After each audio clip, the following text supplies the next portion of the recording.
लाडक्या बहिणींना आनंदाचा धक्का, महिलांना सरकारकडून मोठं सरप्राईज. 2100 नाही तर 3000 रुपये वाटपाला सुरुवात झाली. महिलांसाठी मोठी गुड न्यूज आली. आता सर्वांना 3000 रुपये. सगळ्या अटी काढल्यात. कुठलीही पडताळणी होणार नाही. सर्वांना सरसगट पैसे देण्याचे आदेश. तुमच्या जिल्ह्यात केव्हा पैसे येणार, वेळापत्रक जाहीर. याच 12 बँकांमध्ये पैसे येणार. अटी काढलेल्या आहेत. पण आता कोणत्या बँकेचं खातं आहे हा महत्त्वाचा प्रश्न उरतोय. खूप मोठी खुशखबर आज सकाळी त्या ठिकाणी आली होती.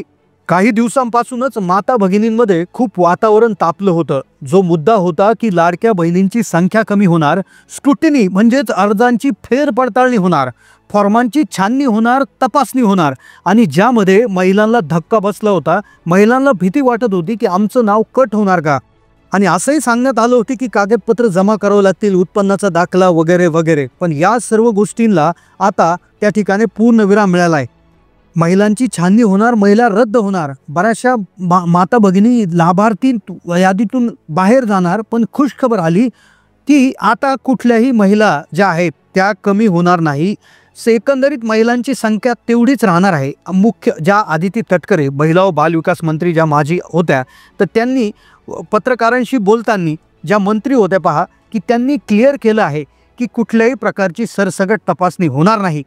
त्या काय म्हणाल्या हा व्हिडिओ आपण लावून दाखवणार आहोत. आणि त्याबरोबरच एक मोठी खुशखबर त्या ठिकाणी आली की पहा सर्वांना 3000 रुपये मिळणार आहेत. पहा 2100 रुपये, 1500चे 2100 त्या ठिकाणी झाले होते. पण आता 2100 नसून 3000 रुपये या तारखेला दिले जाणार आहेत. वेळापत्रक देखील आहे. आधी ज्या ठिकाणी कुठले जिल्हे आहेत या जिल्ह्यांमध्ये पैसे, त्यानंतर पुढचे जिल्हे आणि पुढचे म्हणजे टप्प्याटप्प्याने हे पैशांचं वितरण त्या ठिकाणी होणार आहे. पण महिलांना खूप मोठं सरप्राईज, आनंदाचा धक्का त्या ठिकाणी मिळालेला आहे. सर्व अटी देखील काढल्या आहेत. आता पुन्हा अर्ज देखील करता येऊ शकतो याविषयी देखील आता त्या ठिकाणी माहिती देण्यात आलेली आहे. 3 ते 4 अतिशय महत्त्वाचे अपडेट आलेले आहेत. सगळ्यात महत्त्वाचे अपडेट बँक खात्यांविषयी आहे. बँक खात्याच्या संदर्भात देखील एक महत्त्वाची अपडेट आहे. महिला खूप आनंदी झालेल्या आहेत. अटीमुळे अर्ज रद्द होतो की काय, लाभ बंद होतो की काय, 5 वर्ष जोपर्यंत मिळणारे पैसे जे होते ते बंद होतात का काय, यामुळे वातावरण तयार झालं होतं. महिलांमध्ये भीतीचं वातावरण होतं. छाननी होते, छाननीमध्ये काय मागितलं जाईल, काय बघितलं जाईल हे त्या ठिकाणी क्लिअर होतं. पण त्यातच ज्या आदिती तटकरे आहे महिला व बालविकास मंत्री, ज्यांच्या विभागाच्या त्या मंत्री होत्या, त्याच विभागामार्फत महिलांना पैसे दिले जात होते, त्या काय म्हणाल्या एकदा आपण व्हिडिओ त्या ठिकाणी लावून दाखवणार होतो. एक्झॅक्टली त्या काय म्हणाल्या आहेत ज्यामुळे महिला आनंदी झालेल्या आहेत. आणि त्यानंतर पुढचे अपडेट की वेळापत्रक कसं आहे, कारण की महिलांना प्रतीक्षा आहे. आत्तापर्यंत 7500 बऱ्याचशा महिलांना आले असतील. काहींना अजून एकही रुपया आला नाही, तर काहींना दिवाळीचा बोनस आला नाही, गॅस सिलेंडरचे पैसे त्या ठिकाणी जमा झाले नाही. तर त्यांना नेमकं केव्हा पैसे भेटणार, त्या ठिकाणी मुख्यमंत्री देवेंद्र फडणवीस यांनी देखील त्यावर काय भाष्य केलेलं आहे ते देखील आपण जाणून घेणार आहोत. ज्यामधून तुम्हाला समजेल की तुमच्या जिल्ह्यात पैसे केव्हा येतील. आणि सगळ्यात महत्त्वाचा विषय बँक खात्याचा आहे. बघा कुठल्या बँक खात्यात हे पैसे येणार, बँक खाते कुठले चालणार नाही, याविषयी संपूर्ण सविस्तर आपण जाणून घेणार आहोत.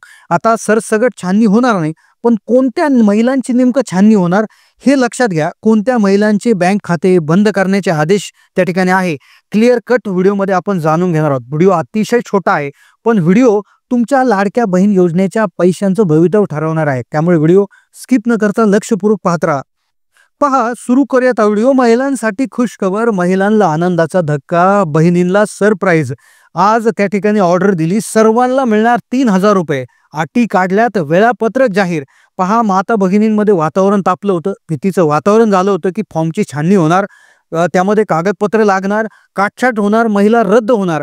पण काल त्या ठिकाणी आदिती तटकरे ज्या होत्या तर त्यांनी मीडियाला स्पष्ट सांगितलेलं आहे. पहा त्या काय म्हणाल्या की छाननी सरसकट होणार नाही. छाननी जी होती ती सरसगट होणार नाही. तर काय होतं की चर्चा काय सुरू होती ती एकदा ऐकून घेऊ. बालविकास मंत्री महिला आदिती तटकरे काय म्हणाले ते जाणून घेऊ.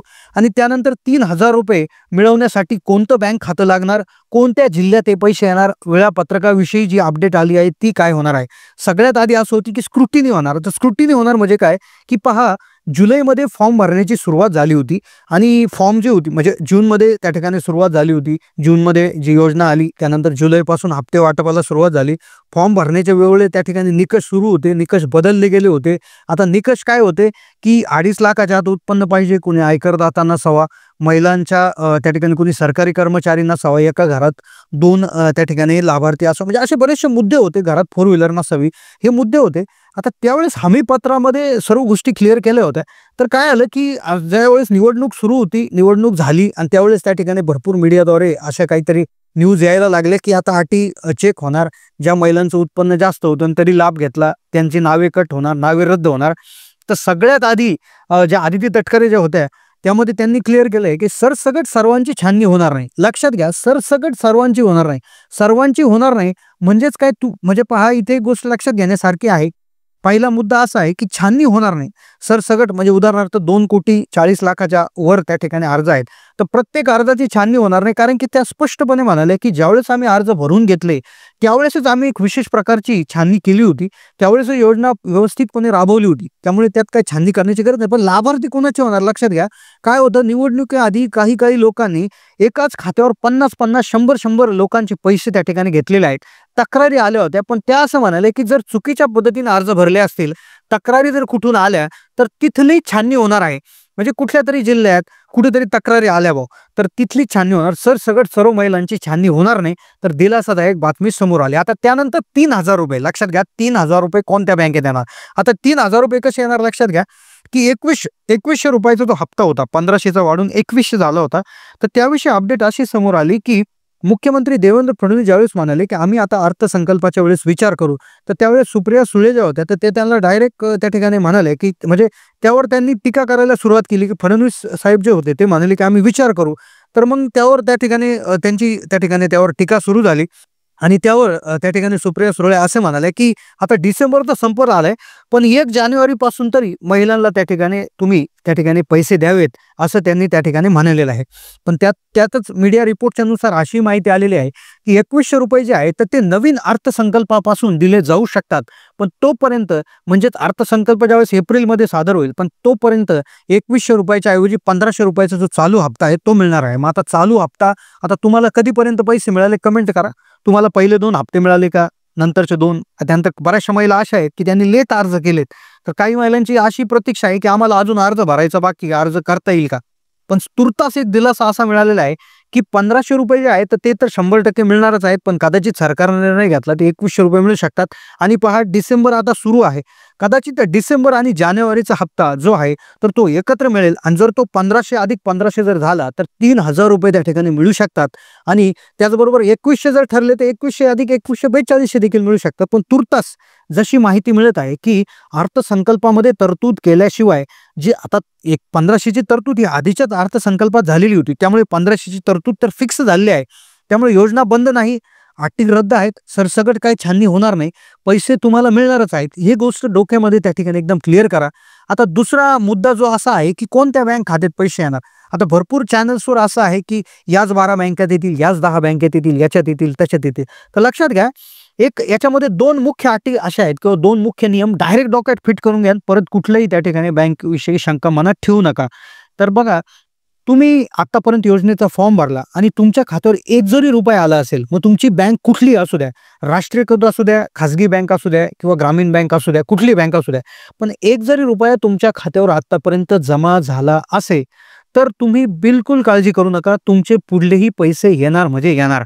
मग राहिला प्रश्न कोणाचा, की ज्यांनी अर्ज भरलेत, सर्व गोष्टी क्लिअर आहेत, डॉक्युमेंट क्लिअर आहे, सर्व पात्रता केली, सर्व पूर्तता झालेली आहे, सगळ्या गोष्टी क्लिअर करूनही जर तुमच्या खात्यावर पैसे जमा झाले नसतील, तर मग तुम्ही मात्र काळजी करायची. मग कदाचित तुमचे 2 पैकी, म्हणजे 3 पैकी 2 प्रॉब्लेम असू शकतात. एक तर काय प्रॉब्लेम असू शकतो, की तुमच्या अर्जाची स्थिती तपासा. दुसरी गोष्ट, अर्जाची स्थिती जर ओके असेल, तर दुसरी गोष्ट तुम्ही काय करायचं आहे, की तुमचं आधार कार्ड आणि तुमचं बँक पासबुक घेऊन बँकेमध्ये जाऊन विचारणा करायची, की पहिली गोष्ट विचारायची, आमचं आधार लिंकिंग झालेलं आहे का. दुसरं, आमचं डीबीटी ऍक्टिव्ह आहे का, दुसरा प्रश्न. आणि तिसरा प्रश्न, आमचं बँक खातं ऍक्टिव्ह आहे का. आणि चौथा प्रश्न असा विचारायचा आहे, की याच्यावर योजनेचे पैसे मग का आले नाही. तर या सर्व गोष्टी विचारून घ्यायच्या आहेत. आणि जर बँक खात्याला जर पतसंस्था असेल, किंवा एखादी छोटी बँक असेल, तर कृपा करून पोस्टामध्ये खातं उघडा, किंवा स्टेट बँकेमध्ये खातं उघडा, जेणेकरून पुढचे पैसे येऊ शकतात. तर अशाच पद्धतीनं 3,000 रुपये जे आहेत, म्हणजे कदाचित 3,000 येतील, किंवा 1500 किंवा 2100 येतील. पण आता सर्व मोठ्या आनंदाची बातमी अशी झाली होती, की कुठल्याही प्रकारच्या आता अटी, म्हणजे सरसकट छाननी होणार नाही, काळजी करण्याची आता गरज उरलेली नाहीये. त्यामुळे बिलकुल आता त्या ठिकाणी काळजी करू नका. पैसे हे तुम्हाला येणार. फक्त बँक खाते, त्याचबरोबर तुमचं आधार लिंकिंग, डीबीटी ऍक्टिव्ह एनेबल आहे का हे बघून घ्या. आत्तापर्यंत पैसे जर आले असतील तुम्हाला, तर तुमच्या बँक खात्यामध्ये बॅलन्स काहीतरी मेंटेन ठेवा. म्हणजे त्या ठिकाणी विचारणा करा, की याच्यात मिनिमम बॅलन्स किती ठेवायला पाहिजे. शक्यतो बऱ्याचशा ग्रामीण भागामध्ये ज्या बँका आहेत त्यांना ₹500 चा असतो. काही बँकांमध्ये ₹1000 चा असतो. तर ₹500 ते ₹1000 त्या ठिकाणी त्यामध्ये ठेवून द्या. कारण की जर खातं जर त्या ठिकाणी डिॲक्टिव्हेट झालं, अर्थात तसं होणार नाही, पण बँकांची मनमानी त्या ठिकाणी सांगता येत नाही. त्यामुळे ₹500 ते ₹1000 त्या खात्यावर काढून ठेवा. त्याचबरोबर कारण काय होणार आहे, पैसे आता कदाचित तुम्हाला गॅसचेही पैसे येतील, त्याचबरोबर हाही हप्ता येईल. तर त्यामुळे नक्कीच त्या ठिकाणी तुम्ही हे जे बँकेच्या गोष्टी क्लिअर करून ठेवा. तर ही अपडेट देण्यासाठी हा व्हिडिओ त्या ठिकाणी आपण बनवण्याचा प्रयत्न केलेला आहे. तर हा व्हिडिओ कसा वाटला नक्कीच कमेंटमधून कळवा. कोणत्या तुम्ही जिल्ह्यातून बोलत आहात, आत्तापर्यंत किती पैसे आलेत, गॅस सिलेंडरचे पैसे जमा झालेले आहेत का? त्याचबरोबर बँक खातं कुठलं आहे? तर याविषयी जर काही शंका असेल तर तेही कमेंट करून कळवा. कुठलीही शंका असेल तर कमेंट करा. फार मोठ्या जर असंख्य संख्येने जर कमेंट त्या ठिकाणी आल्या, आपण त्यावर एक सेपरेट व्हिडिओ देखील त्या ठिकाणी घेऊन येण्याचा प्रयत्न करत असतो. तर जास्तीत जास्त लोकांना व्हिडिओ शेअर करायला विसरू नका. धन्यवाद.